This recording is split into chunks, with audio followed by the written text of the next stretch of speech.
Alors je suis Laurence Mig, j'ai créé l'atelier L'Art du Canage il y a une vingtaine d'années.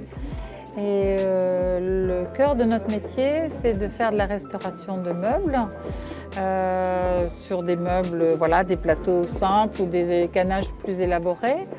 On travaille avec une fibre qui est de l'écorce de rotin, qui est issue du palmier liane de rotin qui pousse dans les forêts tropicales asiatiques.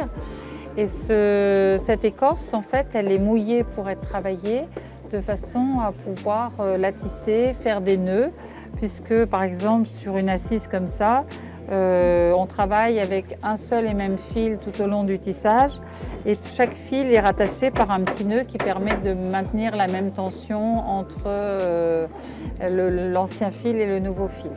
Alors une restauration, on m'amène un meuble qui est percé. Je récupère ce que je peux reprendre ou garder du meuble d'origine. Pourquoi? Parce que j'ai besoin de garder la teinte d'origine du meuble. Parce que vous voyez que la canne, quand elle est tissée, elle est de couleur beige. Mais c'est évident que si je fais la restauration d'un dossier et que mon assise n'est pas de la même couleur, à la fin de mon tissage, en fait, je vais faire exactement la teinte qui correspond à l'assise. Donc, une fois que mon tissage sera terminé, j'ai besoin d'avoir une teinte de référence et donc c'est mon ancien canage. Alors, je le fais depuis plus de 20 ans.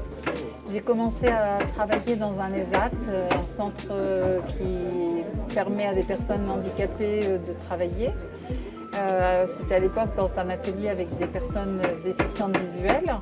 Et puis j'ai eu l'occasion, donc j'ai recréé mon atelier en propre parce que j'ai voulu aller plus loin en fait dans les savoir-faire et en particulier retrouver des savoir-faire anciens qui ne sont plus enseignés, pour lesquels il n'y a plus du tout de formation. Et puis j'ai eu l'occasion, il y a une grosse dizaine d'années, de faire une recherche, un master recherche à la Sorbonne en patrimoine et conservation-restauration qui m'a permis justement de pouvoir travailler sur l'histoire de ce métier, l'histoire des tissages et retrouver des documents anciens par rapport au métier. Tous les savoir-faire rares que j'ai retrouvés par moi-même. C'est des savoir-faire comme celui-là, comme le canage soleil dont vous avez un exemplaire là. C'est des savoir-faire que plus personne ne fait.